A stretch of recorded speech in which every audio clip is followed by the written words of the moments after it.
Chase Thomas podcast.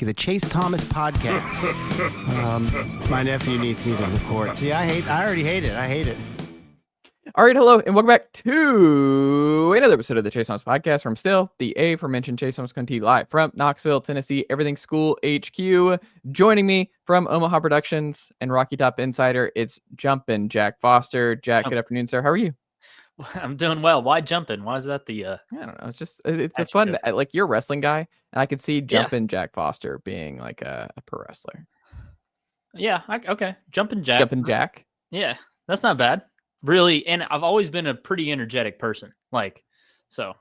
I thought you were about to say, I've always been a big jumping jack guy. Like, that's like I spurned cardio for jumping jacks. That's more my jam. I remember one time when I was in high school, this is not a long story, so I won't keep anybody, but I was just being, I don't know, my dad and I were like going back and forth. We weren't arguing. We're just making fun of each other probably. And I remember telling him I could do more jumping jacks than him. And he was like, no, you can't. So we each did jumping jacks, and whoever stopped first lost.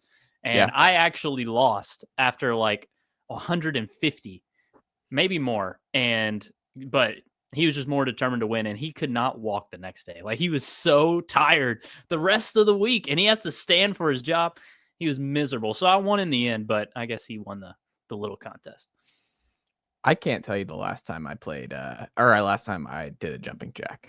It's out of the rotation. There's no reason to do it. Jumping jacks is also just one of the most awkward looking things you can do as a human. Like, it just, can you imagine the first person who was like, I think about that a lot with just all the different things. The first person who was like, what if we did this? Like, you're just up and then you just keep going and that's your workout. It looks weird. Like, there's nothing weirder looking than a jumping jack out in the wild, especially an adult. Like, there's something about it being like something they do in grade school in gym class to like warm up before playing some dodgeball or something, or that really silly game with I don't know if they did that in your generation where you have to get under the big tent thing.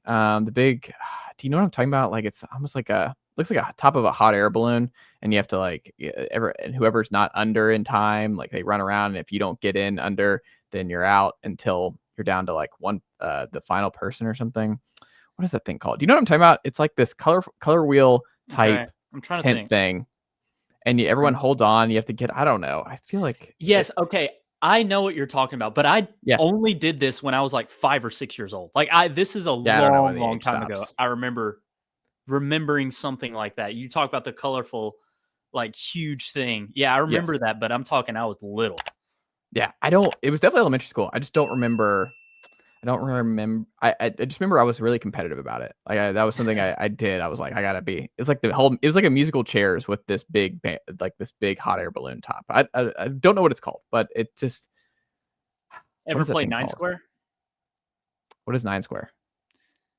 So like take a up top view of something, and it's like huge poles that connect, and there's 9 openings on the top, and you just have a beach ball kind of thing. More dense, but a big ball, and you pop it over the poles into someone's square. And if it lands in your square without you hitting it out, you're out. Or if you hit it out of the entire structure, you're out. So you just got to keep popping it. We never did that. Very fun. Interesting. My jam was capture the flag. Like, I was elite. If I could have gone pro in something, Jack Foster, capture the flag may have been something I'm going pro in. I was really good. And I grew up in a neighborhood that had this perfect divider line down the center down our street. So like, it was, I don't know why it was there, but it was just literally like this indentation going down the entire street. So you knew exactly which side was on side, like where you could get tagged and go to jail, and which side, like, and where the dividing line is what you had to get to get to the other side and win. But yeah, I mean, that was a big deal because every yard was open, and we put a lot into where we hid the flag and that kind of thing. And yeah, man, I could play capture the flag for hours. Great stuff, capture the flag. So you grew up with a lot of like kids your age then? Yeah, in your neighborhood, right? Yeah, That's good. I moved houses when I was 11, so the first half of my childhood I did, but second half I was near no kids. We moved to a very elderly neighborhood, so didn't quite have that in the back half. Yeah, I was lucky. I had lived in the same house for all 18 years of my upbringing. But Yeah, cul-de-sac was pretty great. Yeah. Strong cul-de-sac, like big cul-de-sac guy. They Yeah. called me cul-de-sac Chase. All right, so we got Jumpin' Jack and then Cul-de-sac Chase. Some nicknames today established, but Can you yeah, spell cul-de-sac without looking it up? yeah, it's Culdesac. I don't know if Yeah. there's hyphens though. Like, is it all one word or is it supposed to be hyphenated Good twice? question. I remember that blew my mind when I first saw cul-de-sac. Like it's one of those, I was definitely pronouncing it the wrong way growing up. And it's one of those you say out loud, but there's never a reason to actually look at the spelling of Yeah, cul-de-sac. But yes, cul-de-sac, because it might be Cul-de-sac, but I don't know it if it's looks all like one. it is. CUL-DE-SAC. Yeah. Yeah, that makes sense. Interesting. Well, that concludes the cul-de-sac hour here on the Chase Thomas podcast. Jack Foster, and we are going to talk about, as we're taping this a couple hours before Tennessee faces off with Texas with Liam Doyle on the mound. Keith Law's number 2, I think, overall player, Liam Doyle, going into the draft this summer. So obviously we're not going to preview Tennessee, Texas. Yeah. It will be outdated very quickly.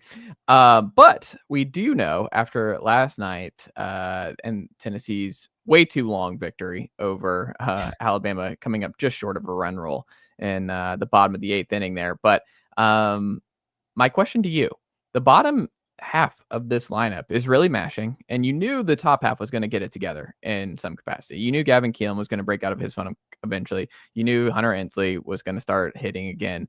But you kind of were wondering about Reese. We were wondering about even Dean for a little bit. We were wondering about Cannon. And then you look down the order, Levi Clark now really, really settling in as an everyday player now for Tennessee.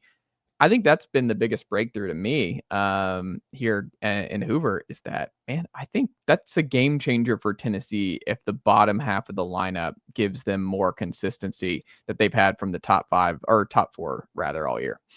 Yeah, it feels pretty sustainable, especially with Clark. I think Peebles is a guy who you can depend on, but is not a guy who will be the most consistent. He's a guy who's had multiple clutch homers this year. I feel confident with Peebles as an option towards the bottom of the lineup if you need him in a given spot. I wouldn't expect him to have 3 hits a game or anything like that, but there'll be ups and downs with Peebles, but more times than not, I feel good with him. But like I said, Clark is the revelation here. It felt like there were multiple weeks down the stretch of SEC play where Clark just wasn't having bad ABs anymore. He maybe wasn't mashing, but the at-bats, the approach, everything looked much better than it did in March for Levi Clark. And then yesterday was just kind of a true breakthrough moment for him with a 3-hit day against Alabama. And you saw the power even too, also like a 404.5 foot, hit baseball, the feet. That's how far he hit a baseball to the warning track in center field, deepest part of the park. So the power's there. Consistency feels much better. And man, if he can do this changes the game for this Tennessee offense, in my opinion. Yeah, I think the combination of him and Reese, because Reese had a great at bat where he ended up walking, took a lot of pitches, got 3-2 count, and then he obviously roped a home run too. Like that combo of Reese and Levi, obviously hitting on both sides of the plate there. I think that combo, having some pop and having some juice and being able to have these long at bats at the bottom half of the lineup, that's the other big part of it. Like you said, Cannon's a little bit more. I think Cannon's always gonna be kind of a little bit more streaky, but I do think, it's just kind of funny. Like Manny Marin at the 9-hole, like he's a pretty good 9-hole guy. But that 2 RBI play, like right there on the line, like I could not believe that was fair when I saw it. I was like, how is that a fair ball? But it scores 2 and he gets 2 RBIs. But it was a great drop for Manny. But man, that lineup suddenly a lineup that's lacked juice for all of SEC play. They've got juice. They've got, and you can see the confidence. Like you said, that Levi barrel straight to center field. You're like, that's a home run, obviously, in Lindsey Nelson by a long shot. But you look at it, they're roping balls and they're confident and they're taking better ABs. And I don't know. That I was talking to Sylvia about this yesterday. I think this offense finding their footing is definitely sustainable going into region and postseason play. Feels it. The bullpen, I still don't think. Like the bullpen's not getting fixed here on May 22nd. But I do think Tennessee's going to be in more games where you're like, because there was points this year in the group chat, Jack, where we're like, oh, Tennessee's down 4 in the 5th inning. It's over. Yeah. Now you're like, hey, even the bullpen blows it in like the top of the 9th, and it's like 7-3 going into Tennessee. You're like, Tennessee's not out of this game. Like that's something. That's the most Tennessee Tony Vitello era feeling is. Yeah, I mean, they can get down 5, but I still am not counting out this offense to be able to come back from 5 down with 1 inning to go. Yeah, 2 things about what you just touched on. Reese Chapman, 5 plate appearances against Alabama. 11 pitch walk was one. 11 pitch flyout was another, so really good AB. And then, of course, the 2 hits late with the 2-run single and the homer. The 5th was a ground into a double play, which, of course, Twitter said, how was Reese Chapman in the lineup afterwards? But hey, still a really good game from Reese Chapman, and he looked much better in Fayetteville as well. You talk about the bullpen. Yeah, it kind of feels like as long as Tennessee, it feels like there's going to be at least one just head-scratching, terrible play from either Dean Curley or Tennessee's defense at some point. But aside from that, the bullpen feels like the main weakness now. But there's a new top dog for this Tennessee bullpen. And my goodness, if A.J. Russell can do that, you can use him as a massive crutch all postseason long.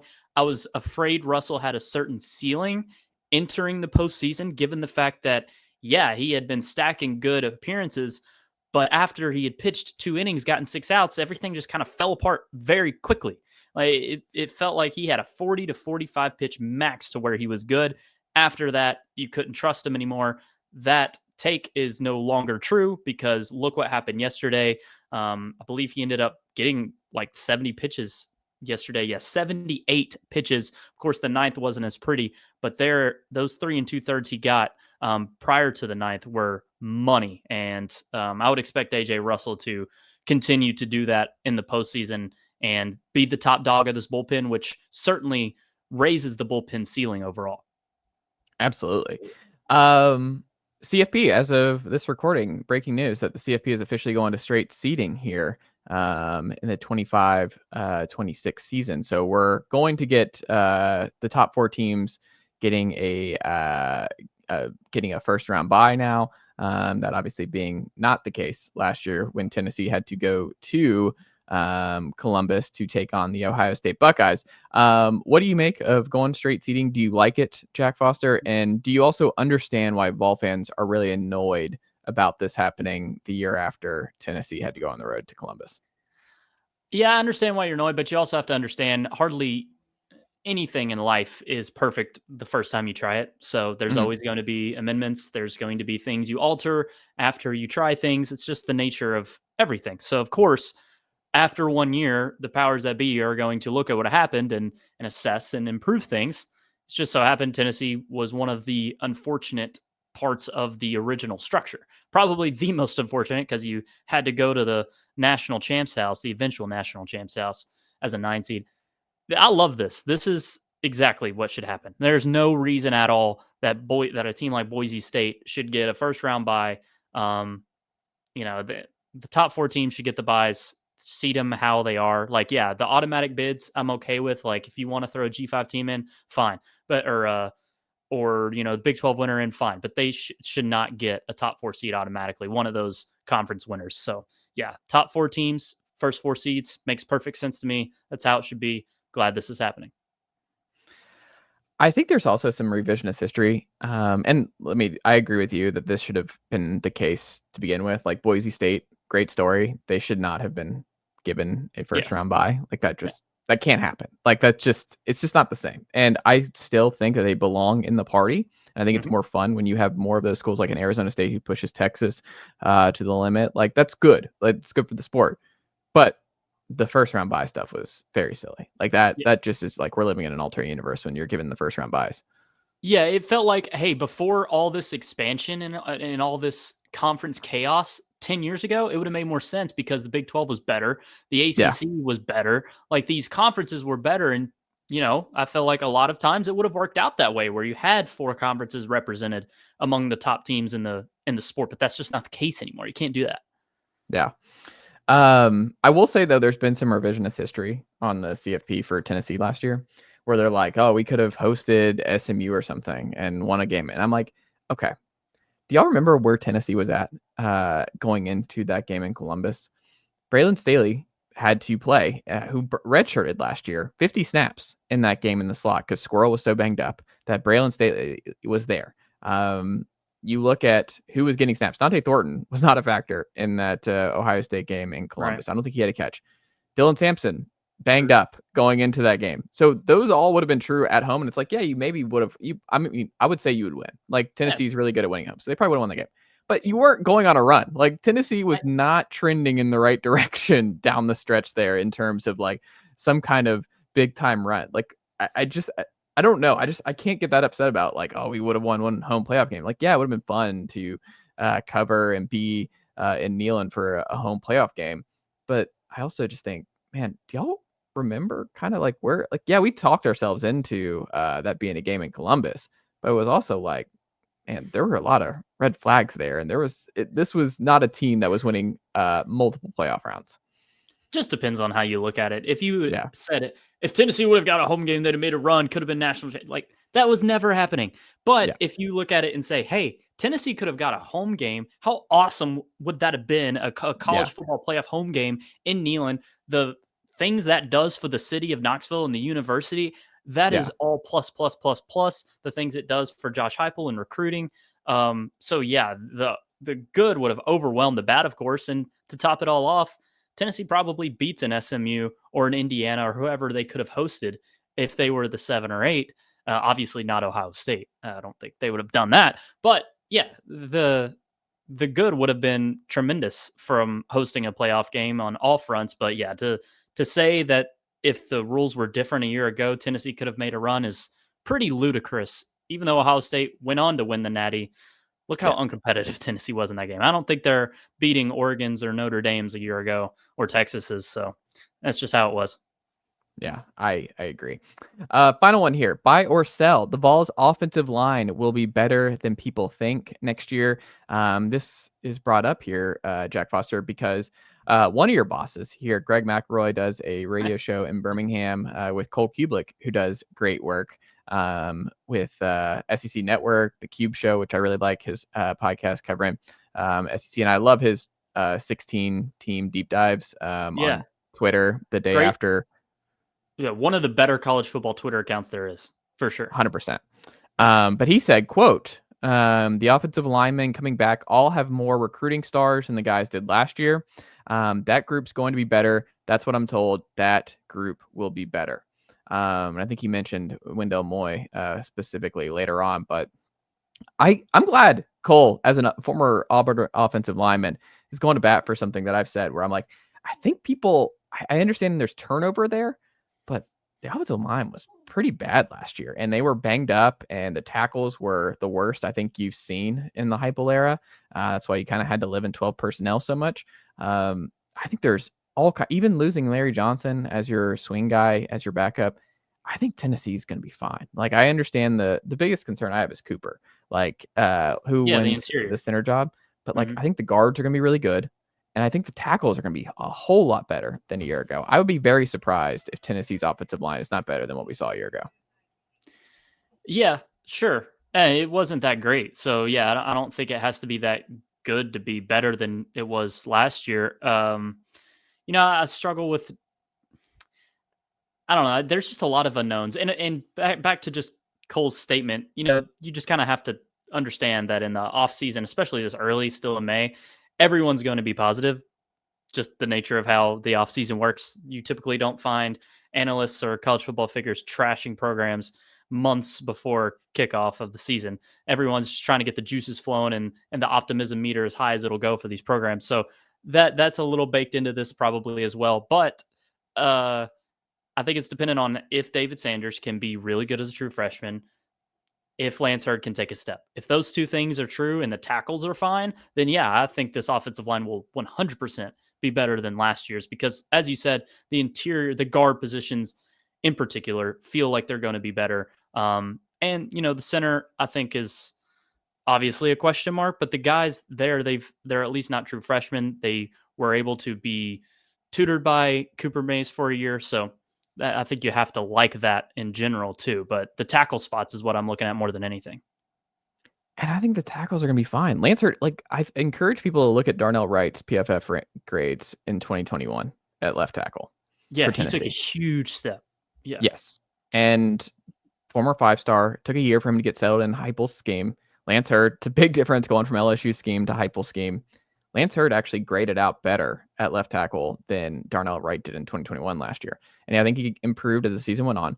Lance Hurd, I think it's a gigantic year for him. And I think he's someone I read about a few weeks ago. Like, if I had to pick one Tennessee player to also join Jermod McCoy in the first round next year in the NFL draft, I think Lance Hurd would be my pick there. And I think Lance Hurd has that ability. Like, Lance Hurd was a big time 5-star guy who was just blocked by Will Campbell and the other guy at LSU, and he wanted to play. So he moves on.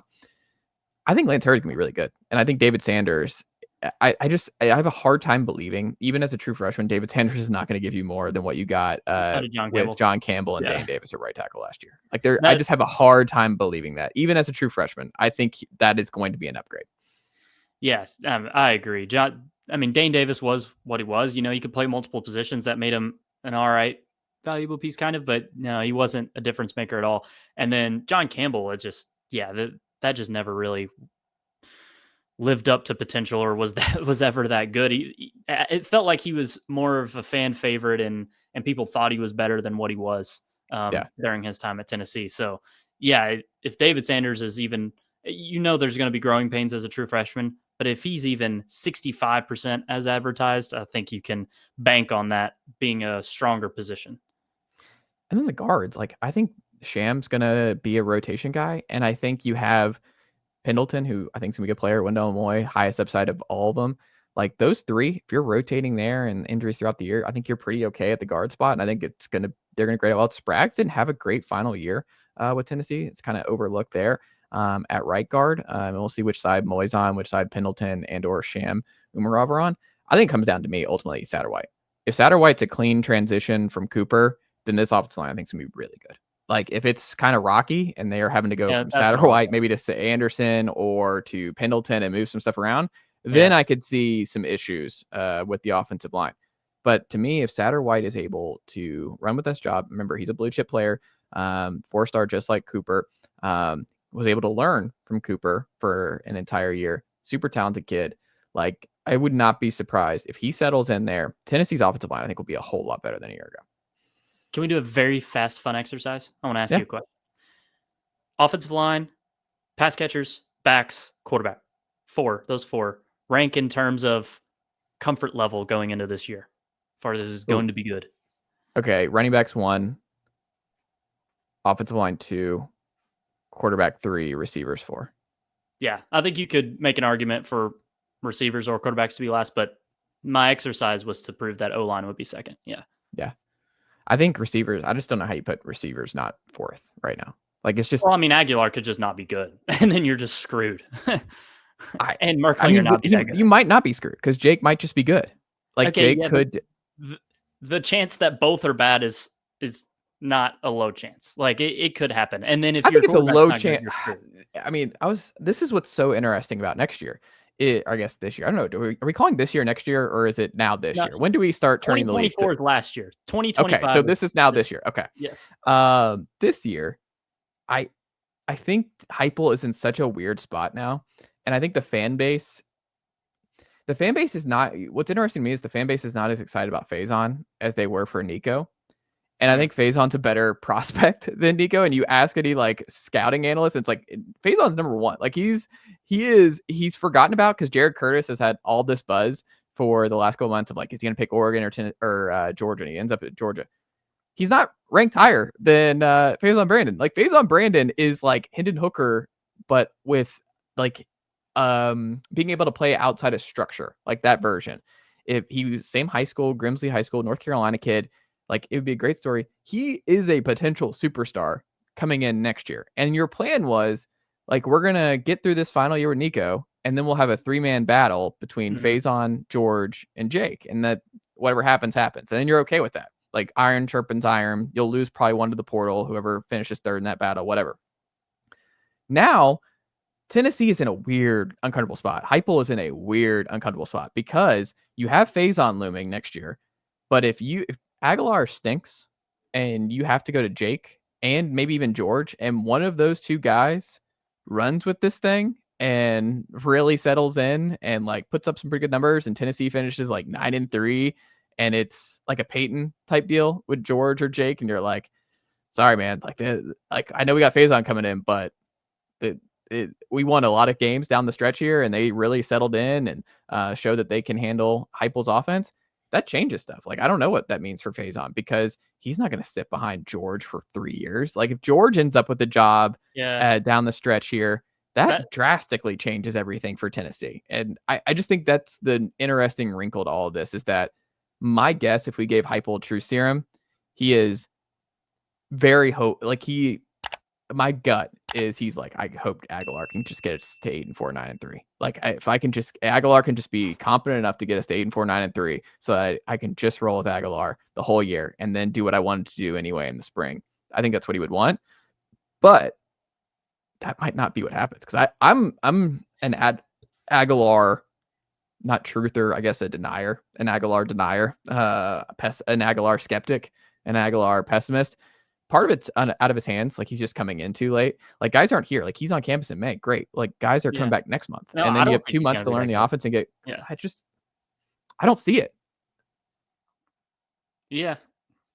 Which, that it would be crazy if Jake or George are that good and can lead this team to a 10-win year. And if that happens, not even 10 wins, but if the offense is explosive with one of those two, like, what if they break out in that way? Well, I think if they break out enough to where we're actually like, oh, they're QB1 no matter what going into next year, then Tennessee wins 10 games. Because the defense is going to be good enough. Like, if the offense is that good under a breakout quarterback, Tennessee's going to win 10 games. If they don't, and to me, 8-4, 9-3 is still a limp of a year anyway. Like, you just limp to the finish line because you have an easy schedule. So anything below 8-4 is like, wow, you lost a game you really shouldn't have. Even 8-4 is that way in a little bit because you probably lose to Oklahoma. So I don't know. That's just where I'm at. If a quarterback is truly going to be that good, one of the young guys breaks out enough to where we are like, no question he's QB1 in 26, then I think Tennessee is a playoff contender or makes the playoff. Faison's gone. Maybe. I don't know necessarily. I mean, you can come in as a freshman and sit. No, I'm saying after that. Like, you still probably get him for a year, no matter what. Just you never know. But so fast forward to 27. Let's say it's McIntyre because I think that's more likely. I don't think Merklinger is going to be that good. Well, if it's McIntyre, Faison's definitely out. That's to me, it's the more likely scenario because I think he's a better prospect than Merklinger, and also it's the more likely scenario that Faison will be gone. But that would put McIntyre as a junior in 27 and Faison as a redshirt freshman. Does he transfer then?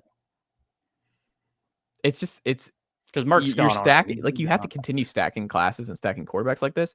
But I just think it's just kind of, man, the what if of Faison potentially will drive me nuts if that's where things head. Like, Faison is just, I think high school tape is elite, Jack. Like, Faison is, he's someone to get very, like, and I understand fans are going to be like, oh, I remember the last 5-star everyone told us to get super excited about. Look at how that ended. I'm like, Faison's a North Carolina guy. He went to Hendon's High School. Like, Faison's not a flight risk. Like, Faison's a higher upside prospect, and I think a safer prospect for Tennessee and Heupel's offense than Nico. Like, it's different. There's a lot of differences with Faison and Nico. And I don't know. Faison would just be, it's an interesting situation for Tennessee. Not that Georgia completely screwed up, but I think that Tennessee will not do the Fromm Fields thing because that's kind of what you're talking about. Fromm came out of nowhere, and it's like, wow. If it's Merklinger, then yes, for sure. Yeah, then it's like, wow, okay, Justin Fields, you're just kind of out of luck. Sorry, pal. Yeah. I think, I mean, yeah, sure, if one of these guys is that good, but man, if Faison is this good and can take this team to a national championship level, Tennessee's going to make sure that guy plays. They're not just going to be like, okay, hey, we're going 10-2 every year with McIntyre, Merklinger. Sure, we're not going to win it all, but hey, we're the same old team every year, which is a college football playoff team contender. I think Tennessee's going to shoot for the ceiling with Faison, unless McIntyre Merk is just one of the better quarterbacks in the nation. It's going to make it so interesting because I think we're going to see my prediction. Chris Lowe was talking about this week of like he thinks Tennessee's going to play 2 quarterbacks. And my gut is I think you see all 3 this year. I think all 3 play significant snap. Georgia Then not Tennessee's not significant. good. I think Jake and Joey both play significant snaps for Tennessee, but I also think we see some George. Then Tennessee's just not good. I don't know. Tennessee's defense is so good. Nah. Like If you're playing a carousel here, I don't think Tennessee's that good then. Maybe. But what if they're not that good going in? What if George is the starter against Oklahoma? Let's do some fan fiction here.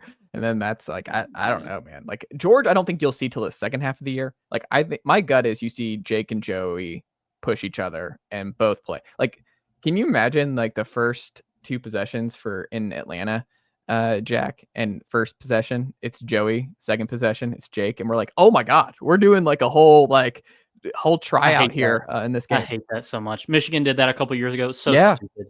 That might happen here though. I hate that. I do not think that's a good idea to coach your team that way. So I hope it doesn't. I don't know. I just think it's really dumb. It's like that whole Twitter post. I feel bad for our country, but this is tremendous content. It's like I feel bad for the Tennessee Vols, but this is tremendous content if we get this kind of quarterback controversy.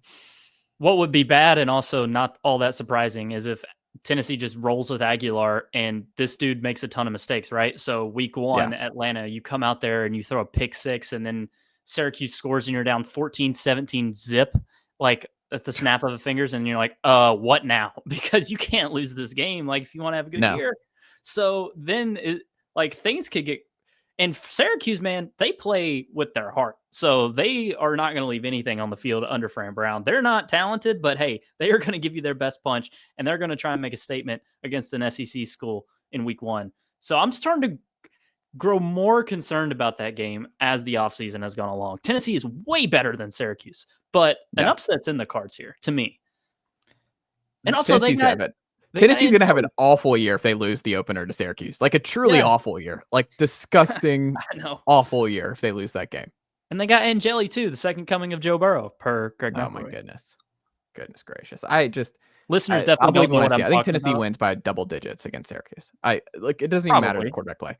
But to your point, like I do think we see like a pick 6 or some crazy stuff. But the thing is, Heupel is not going to put up with that. Like Heupel is not going to allow his quarterbacks to turn over. I mean, even so, it's Dylan Sampson, like fumble, opening possession. Guess who's not in the rotation the next drive? Dylan Sampson. Like turnovers are a huge part of it for Tennessee in this offense.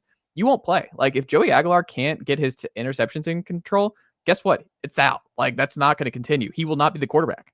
That's why I brought it up because I'm like, okay, now you're in a hole against Q's. Here comes Merklinger. Like now it's on. Now all the drama is Jake Saracen, baby. Here. Like Friday Night Lights. Let's go. Merk coming out to save the Vols. What a great story. Sure. Yeah. It's Merk's world. We're all just living it. The hometown kid, Savannah native, coming in to save the day in Atlanta. Who says no? Yeah. A lot of Tennessee players have played in that building already on their state championship teams, like Dylan Lewis, Tyler Redmond, Mike Matthews has probably played in Mercedes-Benz at one point at Parkview. But yeah, a lot of guys have some familiarity. Perlotti and Justin Baker for sure at Buford. So a lot of familiarity, a lot of local feel and hometown parents and everything else. Yeah, those guys haven't played a single game in Mercedes-Benz matters a lot in this game for sure. You're right. Wow. No, shots fired at the GHSA. I'm being very facetious here. Obviously, no respect for the Milton Eagles and the Buford Wolves and all those great programs. Hey, since those guys have so much familiarity with Georgia, can they beat Georgia in week 3? Maybe that'll happen.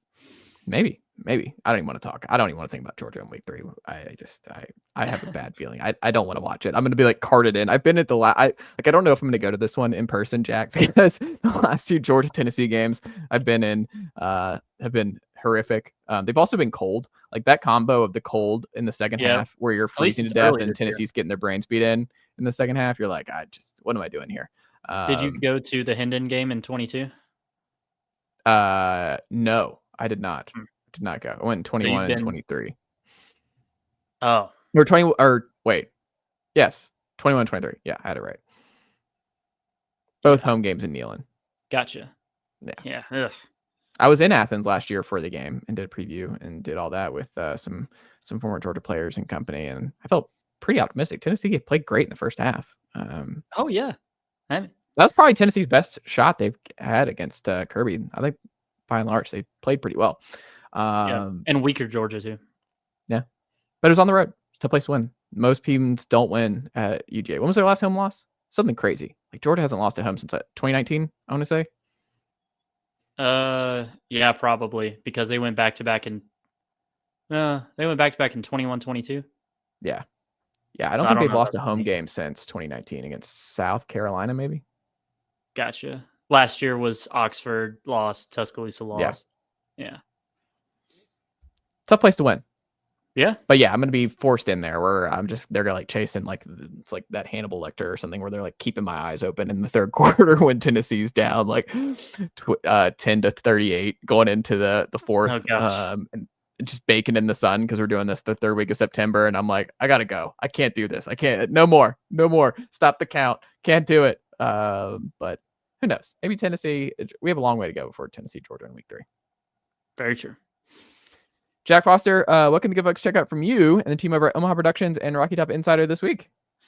Yeah, full SEC tournament coverage for as long as Tennessee goes in Hoover. We'll see what happens today. Would not be surprised if the Vols upset Texas, given the pitching matchups. So maybe Tennessee can mess around and find their way to Sunday. If they do that, they're probably hosting, so that'd be crazy. But full coverage, a Rocky Top Insider on that. Omaha Productions stuff. We had PGA Champ recap, of course, NHL, NBA playoff stuff on SV Pod. Really good stuff there. Mina Kimes Show, probably the most interesting podcast Omaha produced this week. It's a quarterback draft. Her and Ollie Connolly going back and forth, drafting quarterbacks. Super fun. My favorite offseason episode she does. And then Always College Football, we had Kalen DeBoer on Monday's show and Lincoln Riley on Thursday's show. Did not bring up the Notre Dame USC stuff. Don't think USC would have appreciated that, but still a good interview. So recommend you check it out. I love it. Jack Foster, always a pleasure. And I'll talk to you again next week.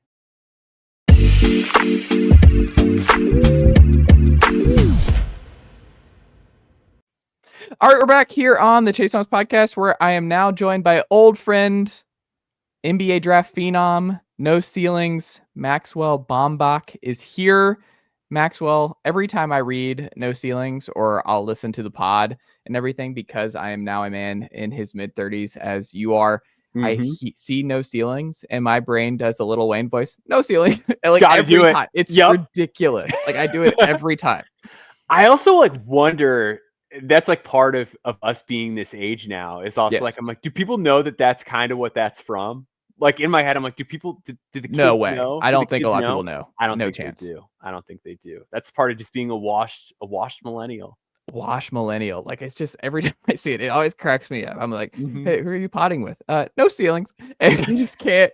Like I just can't. It's just stuck in your head. It's just you. It's a part of our millennial trajectory here, Maxwell Baumbach. But you do awesome NBA draft coverage over there at No Ceilings, and you've been doing it for years now. And I trust you with a lot of draft stuff. So I mean, we're not going to get into the Hawks tonight in terms of who they're ultimately going to target with 2 top 22 picks. I think they have 15, 22, something like that. So we'll see if they ultimately keep those because it's a young team, and we'll figure out what they're going to do in that regard. I think they keep 1. Yeah. I don't know. I don't know what the Hawks are going to do, but Maxwell, I do know that Chaz Lanier, Tennessee sharpshooter from this year, is going to be drafted somewhere. I feel comfortable saying he's going to be drafted. I mean, am I getting ahead of myself assuming Chaz Lanier is a for sure drafted player? I would say it's highly likely that he gets drafted. Would be my gut instinct. I feel like we're sort of in this era where the draft is changing a lot. Because a couple years back, I feel like we reached peak second round shenanigans where it was just like, all right, who will take the worst contract? You had a lot of guys that were purposely going undrafted to like land in different spots. I think we're kind of past that now, especially with the 2-day draft, where teams have basically a full day to get their CBA business together and be like, all right, how many roster spots do we have? How much money do we have? And then who do we want? Like if there's a guy sitting on the board and it's like, man, we can trade in and at pick 40 and get our guy, you're going to see it. And I feel like last year, the number of guys that you could argue that went strategically undrafted felt like it was at an all-time low. Like you could, I would guess maybe Kashad Johnson was, maybe Jalen Bridges, and even that might be a stretch. Like I like Jalen Bridges. I don't know how much NBA teams did, but it feels like we're now at a point where generally it's the best players getting drafted in the second round. Generally, most underclassmen are going back to school. So what you're seeing in the second round is because of the collective bargaining agreement that environment that we're in, we're seeing teams that want to hit early on a guy, rather than like, let's take a guy and pay him for 3 or 4 years and see if he turns into anything. So a guy like Chaz Lanier, who's coming in, measured really well at the NBA Combine, athletically tested very well at the NBA Combine, and has like one thing that he can do really well, if nothing else, in his 3-point shooting. I would say at this point, he's probably a safe bet to get drafted in the second round. Yeah, it's so interesting because Connect, 2 back-to-back flamethrower 3-point marksman, but completely different players in so many different ways. Like, but the one thing is the same is that, or 2 things, both, I think I would be comfortable saying elite shooters. Yep. But they're both older. Like they're both guys who are on the older side that were great for Tennessee in a one and done type situation. But Connect is someone who is so good. I mean, this year was just so weird for him, and we'll get to Connect here in a second in LA. But I think with Chaz, like I saw like he might go, like he's in that range where the Kings and Warriors and the Jazz draft. Like the Warriors make so much sense for him to me, where I look at like second round of a flyer guy who the Warriors are trying to contend now. You look at their options at the guard spot, like Moses Moody, in and out, who knows with Jonathan Kuminga. Like I'm not saying he's going to replace Klay Thompson as the next Smash Bro, because I've watched a lot of Chaz Lanier defense. Like I don't think that's going to be his calling card in the NBA. Yeah. He also doesn't drive. Like Chaz is not someone who likes contact and driving to the rim. He got a little bit more comfortable with that down the stretch this year, but he's just not going towards contact like that. I don't think that's going to be something he does in the NBA all that much. But like you said, he has an elite skill that is just at a premium right now, which is he doesn't require any kind of, I mean, he just is so good at coming off pin downs. He's so comfortable getting a shot up so quickly, and it's a great looking shot that, I mean, he should be able to find a niche somewhere. And like, he just like seemed like to me a bet of like Chaz is going to play for like 9 teams over like 13 years in the NBA. Like that's where I think Chaz ultimately falls. I think that's like the hope for him, right? Like the hope is that he can be a guy that just continues to get second chances. And I think a lot of times, even when guys don't have that ideal size, they like teams like keep kicking the tires. Like I think about Matt Thomas from Iowa State a few years back, who like got like 5 or 6 chances and he never hit threes in the NBA, and he's this like killer in the Euro League now. But yeah, like for Chaz Lanier, I think like that's kind of the hope, is that he's a guy that I think at this point, undersized shooting specialists don't command a lot of money. They're sort of like easily replaceable. Like you look at a guy like Malik Beasley, who was like acquired on the minimum a few years ago, a guy like Gary Trent, who was on the minimum. Like you can get guys who are really good at that skill set for not a lot of money. So they tend to be pretty transactional. They tend to bounce around a lot. But I think the hope for Lanier is that you can work yourself into that sort of tier where you just continue to get those chances. So when you talk about his size, where is he? Where would you like him to be a little bit bigger? What about how he measured and everything else is going to end up hurting him a little bit on team draft boards? Yeah. So he's under 6'5", which like at this point, if you're under 6'5", and his wingspan was good. I think he had like over a 6'9" wingspan. And he measured in pretty heavy too, which is good. Like you want a guy to be bulky in the modern NBA. The guys that, if you look at the shooters that haven't panned out in recent years, a lot of them skew really skinny. Like if you look at a guy like Jet Howard, who sort of had a hard time finding traction at the NBA level, he's a guy who's really thin. Conversely, a guy like Sam Hauser, who really overachieved, is a guy who's bulky, who can, screen for other guys and get open as a result of his screening. And even like Jamison Battle on the Raptors this year, being a guy who like got himself a guaranteed contract by just being a big bulky body who can get up a ton of threes. So Lanier's strength and his athleticism are going to go a long way. I think where it's tricky is he's just like kind of closer to what teams look for in guard size. And even like his ability to run 2-man game is like pretty far behind what Dalton Connects was coming out of Tennessee a year ago. He's really good at not turning the ball over, which is important. Like if you look at guys who stick in that sharpshooter role, they're almost always guys who rarely turn the ball over. So it's good that he doesn't make mistakes.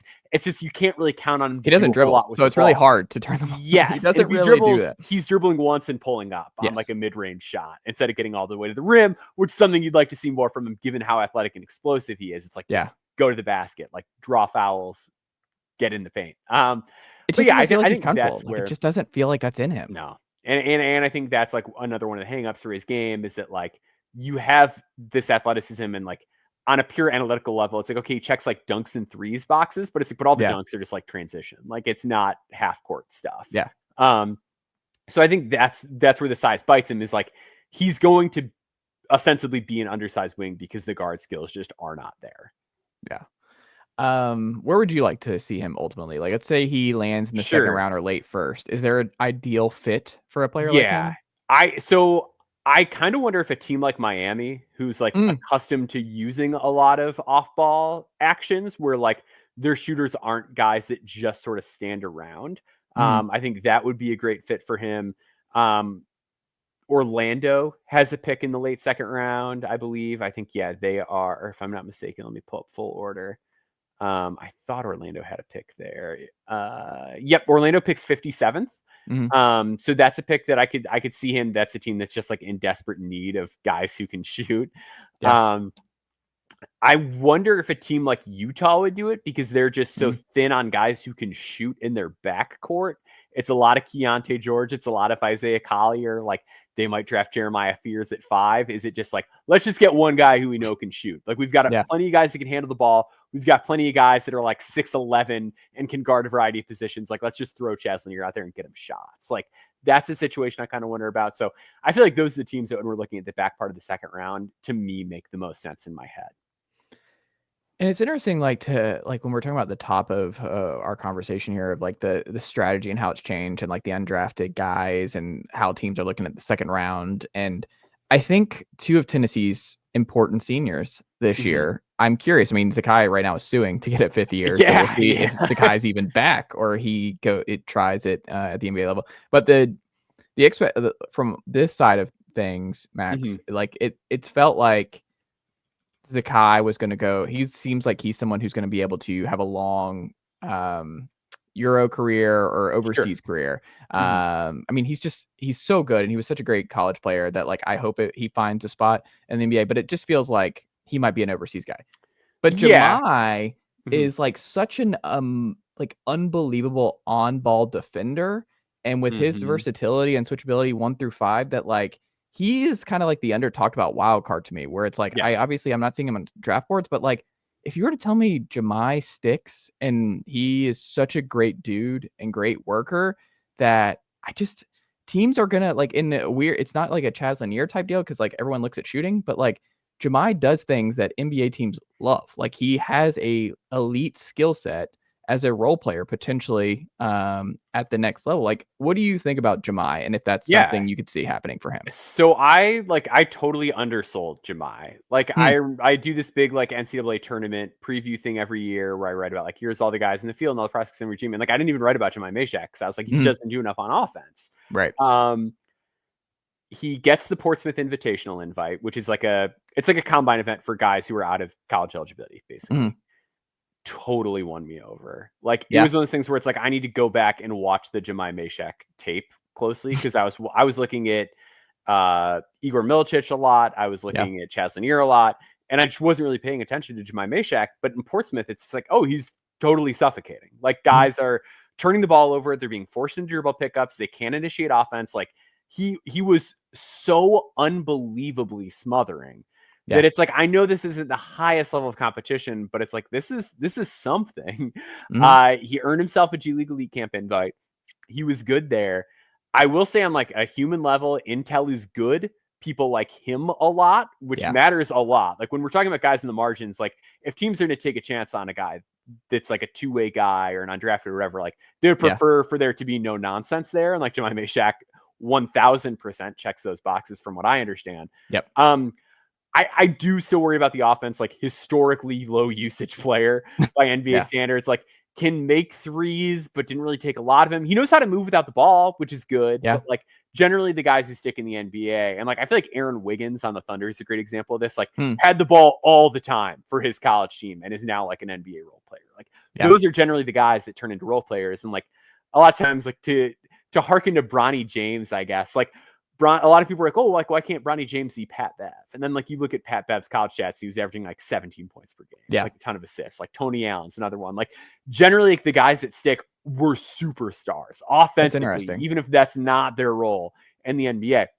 Yeah. So Jahmai Mashack's gonna have an uphill battle on that front, but I do think the defense is so special that I do think there's a legitimate chance that like he does end up on a roster, like a real roster, like a 15-man roster at some point in his career. I just don't know that offensively, like he has enough juice to ever be like an every game guy. Yeah. But like, is there a chance he's like this generation's Javonte Green? Like, yeah, I think that's possible. And it's funny you bring that up because I was like, in my head, I was just thinking about Chris Dunn's role with the Clippers, where it's just like he's not looking at the rim at all. Like Chris Dunn is just there's no offense to speak of. But I mean, he's starting on a pseudo contender this year for the Clips, and he carved out a niche. But then you go like to your point, like look at his Providence stuff. Like Chris Dunn was capital P problem at Providence. He was a great college player, team All-American, but it's very different. And it's not. But that was never. The weird thing about Jahmai is if you remember 2 years ago, Zakai goes down to a torn ACL and Tennessee did not have a backup point guard. So they had to go Jahmai. Like Jahmai brought them to the Sweet 16 as a lead ball handler. So Jahmai, he's comfortable. Like the shooting, I don't think is ever, and like you talk about the shooting this year, it's like he had the half court buzzer beater against Alabama, which was awesome, but he was getting open looks. Like teams were just sagging off of him. Like I mean, I don't even know who I would say here. Maybe Brook Lopez before he started to do it. Like he gets a lot of who's a big who like kind of had to prove after a while. Like Miles Turner is one of those. Miles Turner, like, where they they finally were like, all right, we'll respect you because you're making these at a somewhat decent clip.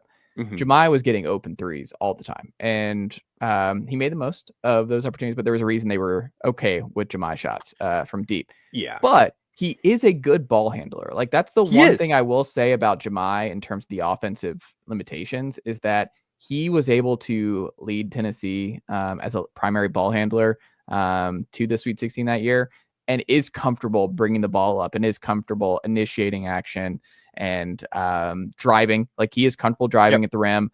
Pretty good free throw shooter too at the college level. But I don't know if that helps his case. And that's something that teams like maybe will help him in that regard. But that is something I've thought about. I do think it can at least help him in like ancillary settings where it's like maybe we can at least have him like we can run some like quirky inverted ball screen stuff and like use him as a roller. You know what I mean? Like if a team needs to get creative in order to find a place for him on offense because they don't want to simply park him in the corner, like if it's a team that runs some more stuff, I think the ability to like put the ball on the deck and like be able to operate in tight spaces and not turn the ball over, it does matter like quite a bit. Like it just gives him like at least something where it's like, all right, maybe this can be turned into some sort of utilization that an NBA coach can come up with. The final one here is Zakai Zeigler. I want it for him so bad. I don't know. Like he's just someone that you just like the height and the size is obviously the biggest issue there, but he's also like, I mean, I just want him to be Tyus Jones at the NBA. He's really good at basketball. Yeah. He's really, really good at basketball. He has great vision. He's great at driving. He's great at initiating the offense. I think he's a solid shooter, like very tough, like obviously extremely pesky defender, great on ball. He did get like one of the things that did happen. It's not his fault, but like guys would get good looks over Zakai. Like good shooters would have like Zakai would be all over them, but it's still the height mismatch where like you could get some good looks against Zakai. But I mean, the game against Georgia is a good game to look at, like the best version of Zakai with his tape this past year. But man, he's fearless. He's also just like insanely durable and how mumuch time he's able to play. Like 30, he can play entire second halves for an entire season. He can play 38 minutes a night. Like his motor never stops. Yeah. But I want him to work. Like I'm not looking at this where I'm like, okay, he can be like, I'm talking myself into him being a starting point guard on a really good NBA team. Yeah. I want him to be Tyus Jones. Like I want him to be able to find a way to be like a backup guard who can play 12 to 14 minutes a night on a lot of teams like Delon Wright. I don't know. I want that for Zakai. I want him to be able to stick in the league, but I don't know if that's possible. What do you see from Zakai? I think it's a really uphill battle. I will say there are some like really smart basketball people that I talk to that have like brought him up as like a guy that they think like, hey, this guy like might actually have more of a chance than people think. So like, I do think that there's like a degree of hope. I wouldn't say there's a lot of it. Yeah. Yuki more or less than Jahmai. Less than Hmm. Jahmai. So this year in the regular season, like I don't think anybody under 6 foot played. Like they at least listed at 6 foot, other than Yuki Kawamura is the only one that's like Interesting. under 6 foot. That I can pull up on the NBA like regular season. Who are the like, guys last who play ones? I mean, what is Tyus Jones? So I think they have him listed at like 6 foot or 6'1", which Okay, and Trey Young, by the way, dubious. Trey Young is a very generous. I think they have him at 6'1", and I don't think Trey Young. Yeah, I don't think so either. Trey they have Tyus Jones at 6'1", which I don't. Okay, I don't buy those that. are that's 6'1". Yeah, Trey is at 6'1". I don't think Trey is 6'1", and I don't think Tyus Jones is 6'1". They're at the border. The guy who like I kind of think about with Zakai, and like he's not quite as good of a shooter as this guy, but I also think like he just played against so much better competition. Do you remember Jacob Gilliard from Richmond a few years ago, who got like a cup of coffee with like the Grizzlies and then the Nets? Vaguely, he's like not that. Anymore, he was right? 5'9". I don't think he's in the league anymore. Like I think he's 5'9". overseas now. But like that's the guy that I think of where it's like he was also like this really pesky defensively oriented guard who was like short, thinner than you'd like, but could really run an offense and like just managed to like be on an NBA court for a while. And I think that's like the goal for Zakai. Like if I was Zakai, I'd be like, let's try and get you to the point that Jacob Gilliard got to. And if we do, great. And like if you get there, maybe we see what else we can get out of it. But Isaiah Thomas 5'9", most likely. Yeah. Yeah. Nathan Robinson 5'9". Mm-hmm. Chris Paul though, also a guy listed at 6 foot. Yeah. And I don't want to stir up the Chris Paul Zakai Zeigler comparisons, but many are saying, not me, but many are saying there's a little bit. Have you heard like what the guys from Solid Verbal? I don't know if you listen to yes, Solid Verbal. Love Solid Verbal. You know their bit about like a little bit of Baker Mayfield in him, like yeah. a little bit of Chris Paul in him. That is, I feel like every year you get that in the draft space, which like whichever role player is popping off in the playoffs. Yeah. So like we're on like the second round of a little bit of Alex Caruso. I'm trying to think of who the other trendy guys are. Jalen Wells, because he was like the guy that people didn't think last year. Could he be the Jalen Wells this year? Yeah. You get a lot of that. Desmond Bain. Everyone's trying to find like the Desmond Bain too for Desmond the Bain. Con Knipple gets a lot of Desmond Bain comparisons. Yeah. Because everyone wants the Desmond Bain, like that late. Because where did Bain go? Like 28. Yeah, that's like just an amazing bargain. His size is kind of weird as a 2 guard. Like it just everyone wants a Desmond Bain type situation.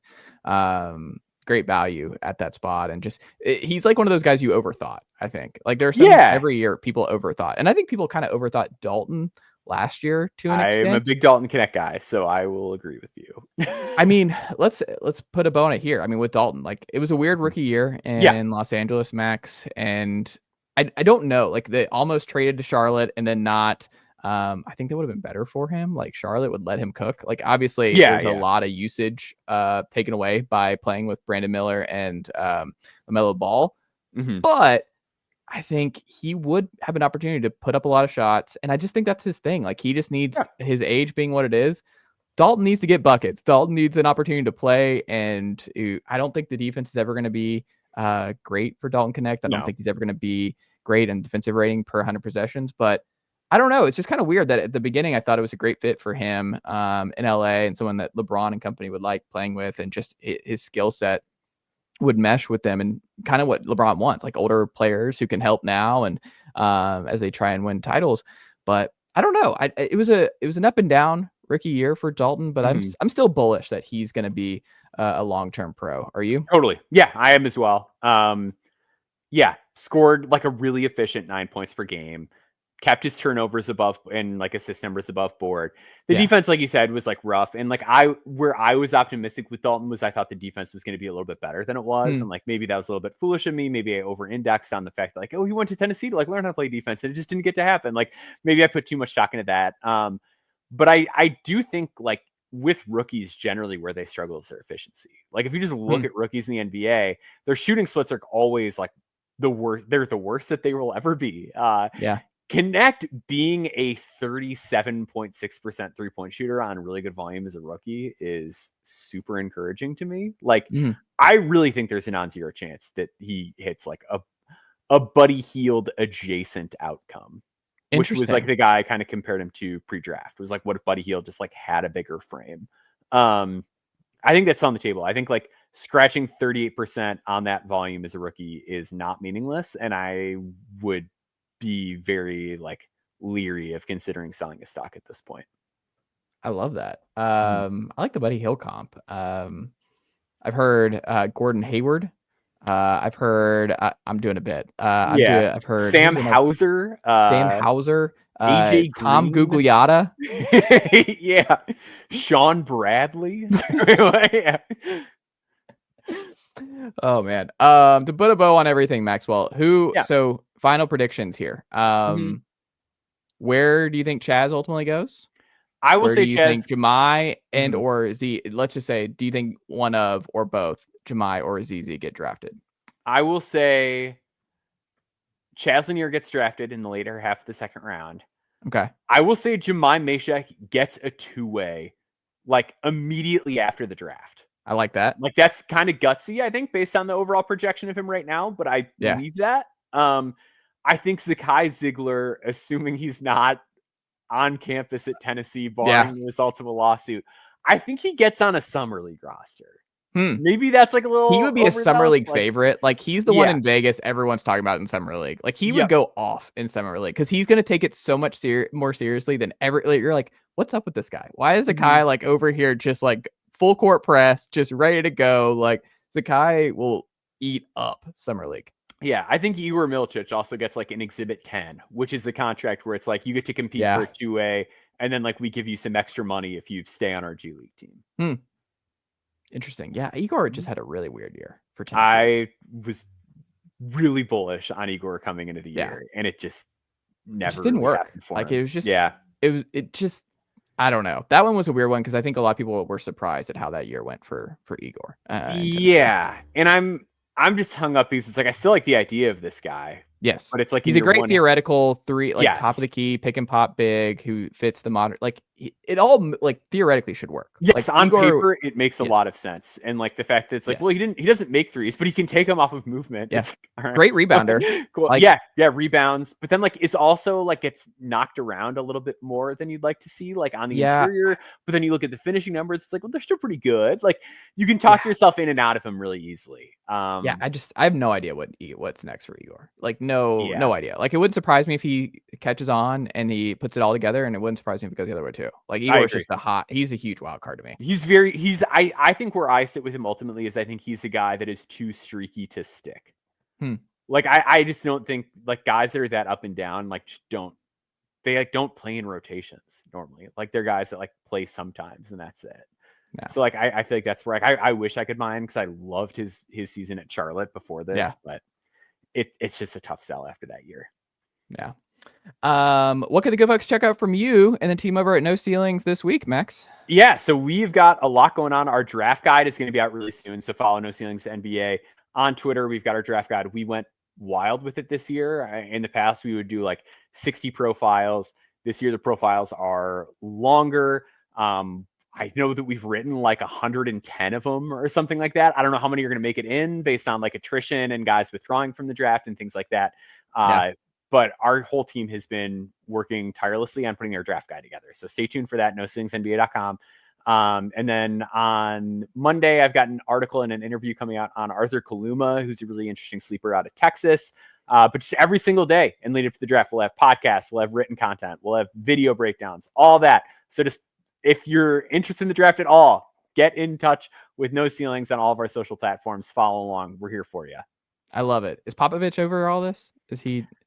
Is she? Because Popovich my female cat named Popovich. Yeah. Yes, she's still doing good. Like she's still good. Grinding the tape with you. Yeah, she's still grinding the tape. She is still unbelievably loud. Like I have the hardest time recording podcasts because like she will occasionally she was over here for a minute. And I was like worried. The loudest cat I've ever. No, we're pro Popovich on this very program. Yeah, we're pro we love Pop. her. She's the best. I love it. Maxwell, keep up the great work, my friend, and we'll have to check back in again very soon. All right.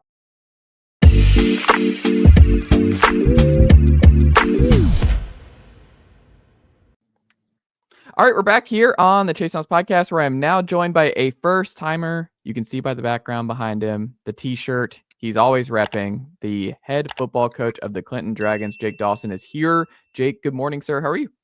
Good morning. I'm doing good. How about yourself? Not too bad, not too bad. We're here in late May. It's the slowest sports time of the year in a lot of ways, but fall camp and summer practices and guys coming back here for Tennessee and it's one of those times where I'm like, I'm really ready to get the reports of like how things are going, position battles all across the board, which I'm sure you're ready for. Just like I'm ready to get this season started, right? Yeah, I mean, it's that kind of like down time of year where, you're not, especially this time of year, you're not really in the summer camp practices. You just finished spring, but you're close to it. So you got something to hold on to. How has this offseason been for you? Have you changed any of your approach to last year? Are you doing some stuff differently that you're trying? Like how have you attacked the offseason at Clinton this year? I mean, it's been great so far. I got here in December and kids have done a phenomenal job of buying in, gaining weight. Our kids are incredible workers. Whenever you're tasking kids to learn, a new culture of a program, a new offense, a new defense, that can be quite a bit of a learning curve for anybody, and you put in the fact that they're 16, 17 years old, it can add on to that a little bit. They've done a great job. All the kids are super committed. It's been a great experience so far. So when you look at, just get installs and everything else, are you at a point now when you're looking at this roster where like you're going to be able to get a lot of what you want to install for what you're comfortable with, or is it still just going to be kind of a process just based on personnel and it's going to take a little bit of time? I mean, like anything good, it'll take a little bit of time, but we have some super cognitive kids. Do a great job of information retention and do a great job of helping each other. And whenever you have a culture of, hey, we're going to continue to learn, we're going to continue to grow. And that's kind of the expectation. You always kind of keep your players and coaches and myself, everyone's on their toes a little bit because no one wants to get left behind in, what we're trying to learn. You know this. You're the youngest coach in East Tennessee, and when you hear that, when that gets brought up, when you first get this job, what's an advantage about being one of the younger coaches here in this? Like, is it something you look at as you're like, hey, it's fresh ideas, obviously, but how does that advantageous for you in Clinton? Well, I think it can pose. Obviously, it does a lot of good for me. You have that. I graduated high school in 2019. You have that kind of newness, freshness about you. Like earlier today, I'm in the gym playing basketball with the kids, and we have a really good time. And being young, it provides a kind of unique perspective into what the kids are facing these days, and just with all the in terms of like how kids, the distractions they have in their lives, but also being young is unique and it's different in a lot of ways where you're not going to be that kind of old school brute type head coach that some people are used to. And that's what people kind of imagine when they see a head coach. So being unique and being different, it can be a lot, it can be a lot of fun. I think the kids enjoy it, having someone young, having someone that's, a lot of shared experiences with, but it can obviously pose a lot of unique challenges, but I've loved it so far. When you look at your staff and to this point, how have they helped you prepare for this upcoming season? Oh, they've been phenomenal. A bunch of guys from the last staff, some new guys. It's a really good mix. Nobody has an ego on our staff. We're like-minded. We want to win games. And whenever I was talking to everybody individually, people said, come to work for you. No one works for me. Like, we're in this together. Everybody from the top of our program, to the incoming freshmen or the kids that may not have too much of a role on Friday night yet. We're equal across the board. Everyone's trying to do our job and everyone's trying to win games. So if you have that and you have people that, like I said, are like-minded in a lot of ways, this job's a lot of fun. Who would you say are some of the biggest influences to get you ready for the head job at your age? One guy that's been great so far is probably two that stick out to me are Matt Lowe and Josh Jones. Those two are some of the best coaches I've ever met in my life. Obviously, Matt gave me my first job, whenever I was leaving you. Having those guys as resources, obviously they're so well respected in the community, in the area. Those guys have been fantastic because there's so many questions you have, kind of getting into this whole thing, and things about football, things about life, things about, community relations, stuff like that. And those two guys, they've been great helps to me so far. When you look at last year's schedule and you're looking at film last year to kind of get a feel for who's going to be back on this roster, who's going to be able to help you this fall, what did you see on the film that kind of got you excited where you're like, all right, yeah, there were 3 wins. It was kind of a tough season, but there were some things that obviously stood out, the Carnes win and a couple others, but Campbell County. When you look at what Clinton was able to do last year, what gives you a lot of excitement about 25? Well, I mean, I thought the kids played with a lot of fire. They played with a lot of, passion. Some people see that as a bad thing, but they play with a lot of passion. The community's been fantastic. And whenever you put all those things together, so it can sometimes be misconstrued. And people see passion and fire as maybe, lack of discipline or, kind of there was a misuse of energy sometimes from our kids, and it's passion and it's competitiveness, but sometimes that can be misused and, misdirected in certain ways. But the kids play extremely hard. They work extremely hard. And whenever you have that, and obviously we have a pretty talented roster. So whenever you have a mix of like, we have the talent in the hallways, we have the talent in the locker room, kids play for each other, kids play super physical, super fast. It's a really unique type scenario we have. How big is it that you get Oak Ridge at home in week 2? Oh, that'll be fun. That's a great program. I mean, where we are, we have 3 high schools in the county. That's a great place. They do a really good job. They obviously went to the state semis last year. So getting those guys coming in here for week 2, that'll be a really fun night.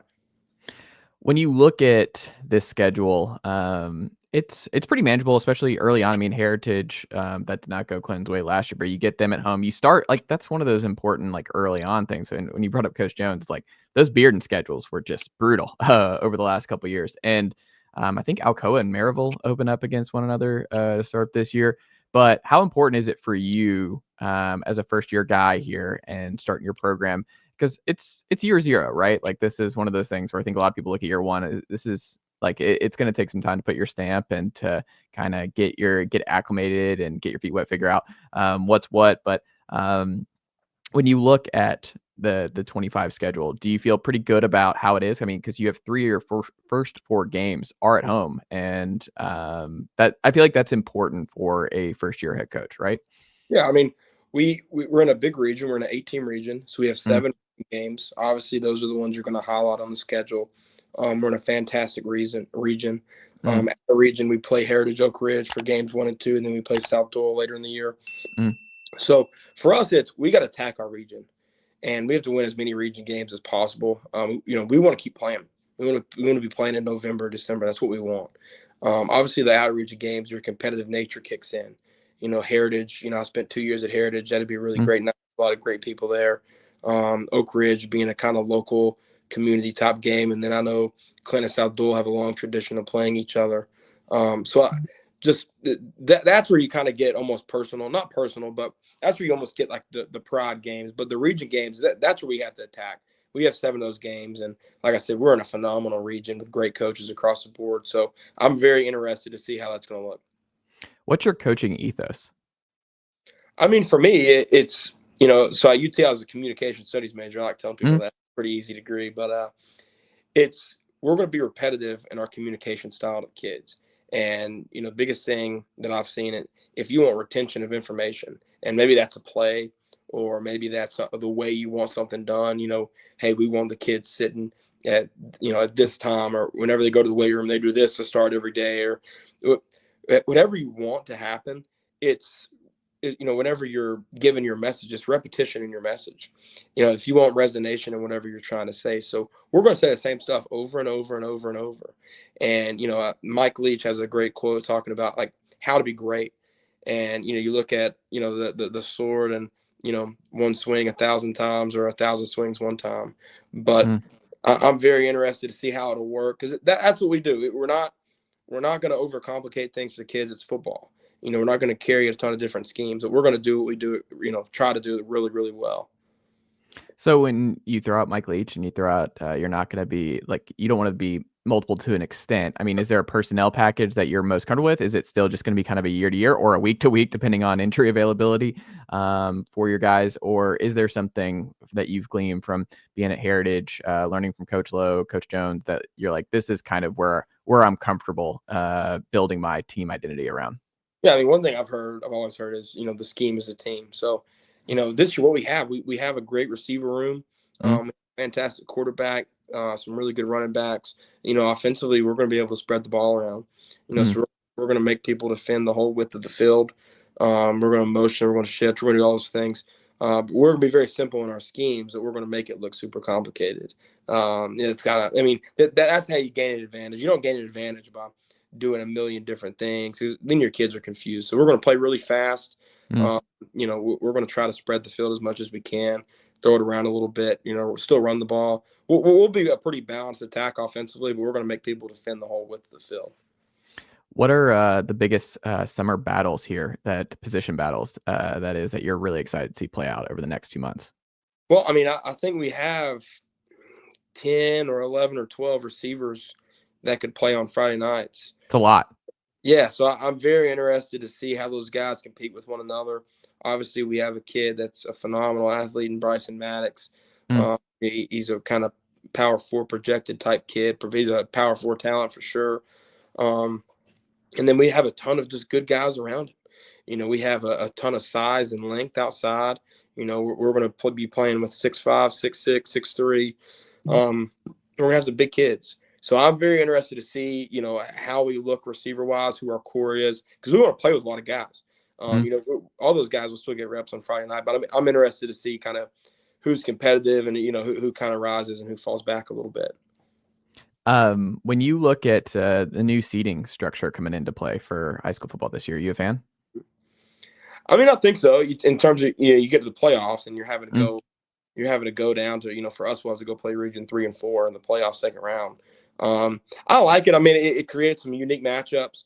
I don't think, they're hitting the target exactly what they are trying to accomplish, but it does create some unique matchups. You're not playing the same teams you just played. You travel to a different part of the state. So I'm excited about it. I'm anxious to see how it looks. I'll have a better feel for it after this year. Hopefully, we're playing deep into the playoffs and I'm able to see how it really looks. Are you going to have you thought about instituting any kind of new traditions or things that you want to bring to Clinton and just to the game night experience on Friday Night Lights? Because it's kind of a interesting walk, getting from the top of the hill, you can go down, you can see the whole field. There's different things, Oak Ridge has their walk, and there's all kinds of different opportunities there. Is there something that you've always kind of you've already looked at? You're like, man, there's something I want to kind of bring to the table here to make this as intimidating as a Friday night environment as possible. It's a really beautiful stadium where it's set up at, kind of nestled right downtown. You got the bleachers in 3 of the 4 sides of the field, in the end zone, the band and student section. Tradition wise, I love what they've had before with the Dragon Walk and, players going out there. But for us, our tradition at home games is going to be win. So that's a new one I'm excited about. I love that's a great coach answer. You might be young, but you're ready to go. You got a good coach answer ready for that.